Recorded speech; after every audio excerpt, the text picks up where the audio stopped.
Di video kali ini saya akan membahas cara menghadapi DC aplikasi kredit pintar yang berkunjung ke rumah. Simak videonya.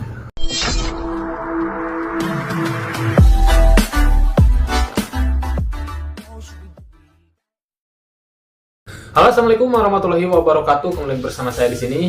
Apa kabar kalian semua? Semoga dalam keadaan sehat walafiat dan selalu dimudahkan rezekinya. Di video kali ini kita membahas cara menghadapi DC aplikasi kredit pintar. Di sini mungkin kebanyakan pertanyaan-pertanyaan di video-video saya itu di aplikasi kredit pintar. Apakah akan ada DC-nya datang ke rumah di kota ini, kota itu? Banyak sekali pertanyaan seperti itu. Nah, jika DC aplikasi kredit pintar berkunjung ke rumah, kalian tidak perlu takut. Kalian hadapi saja.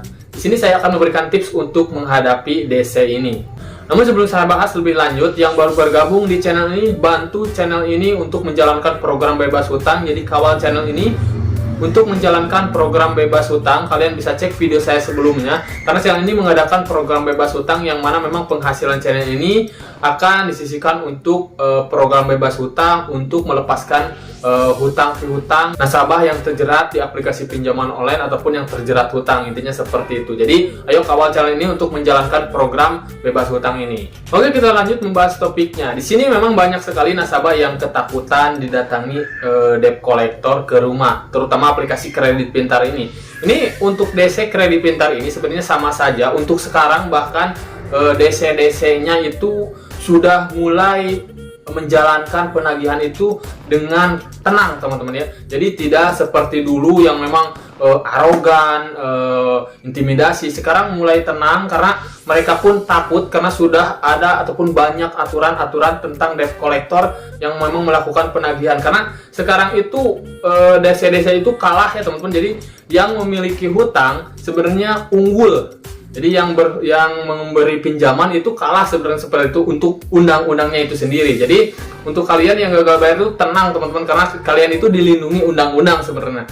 Jadi untuk menghadapi DC ini, di sini juga seperti dalam aturan, untuk pertama kalian bisa tanyakan terlebih dahulu ID card-nya. Itu sih memang standar dari untuk pertanyaan memang datangnya DC ke rumah untuk ID card, surat penagihan dan lain sebagainya. Jika mereka tidak bisa menunjukkan itu, kalian bisa usir saja. Itu keunggulan kalian, teman-teman. Tapi jika mereka sanggup menunjukkan itu semua, kalian tinggal layani dengan baik, teman-teman. Jika mereka pun berbuat baik.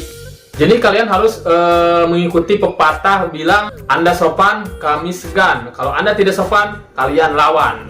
Kalian layani dengan baik pertanyaan-pertanyaan dari DC kredit pintar ini. Kalau memang kalian benar-benar belum ada uang, kalian bilang saja belum ada uang. Karena di sini juga ada yang komentar katanya sudah didatangi DC kredit pintar, bilang saja tidak ada uang, DC-nya pun langsung pergi ya. Di sini komentarnya kalian bisa lihat. Seperti itu cara menghadapinya. Jadi tidak perlu takut.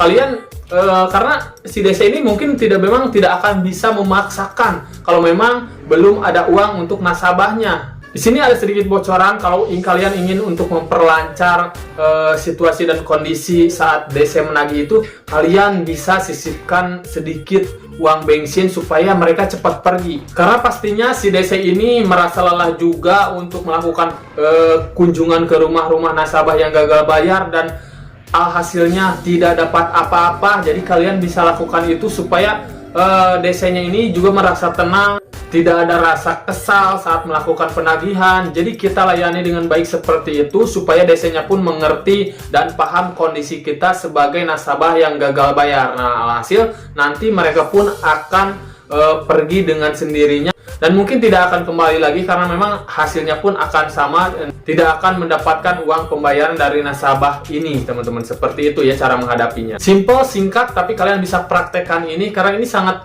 simpel sekali. Intinya sih ada di dalam diri kalian sendiri, yaitu ketenangan di dalam diri kalian sendiri. Jadi kalian jangan merasa takut jika didatangi oleh DC kredit pintar ini. Kalian tenang saja, layani dengan baik. Jika mereka pun baik, kalian bilang apa adanya jika kalian memang belum memiliki uang sama sekali untuk melakukan pembayaran. Dan ingat, jangan pernah menjanjikan pembayaran. Misalkan tanggal sekian ingin melakukan pembayaran, jangan seperti itu, karena itu akan mengakibatkan mereka itu terus menekan kalian. Kalau mereka menagih melalui telepon, kalian blokir saja, biarkan mereka mengunjungi kalian saja ke rumah teman-teman ya, jika mereka mau. Tapi untuk penagihan lewat telepon, kalian hiraukan saja semuanya ya, seperti itu, supaya nantinya penagihan-penagihan itu hilang. Karena memang jika kalian belum memiliki uang untuk melakukan pembayaran, nah di saat kalian memiliki uang atau rezeki, kalian bisa melakukan pembayaran melalui aplikasi saja. Jadi tidak perlu melalui DC, kalian melalui aplikasi supaya semuanya hutangnya itu bisa lunas jika kalian memang sudah ingin melakukan pembayaran seperti itu ya. Namun jika tidak, berarti kalian harus tanggung resikonya, yaitu masuk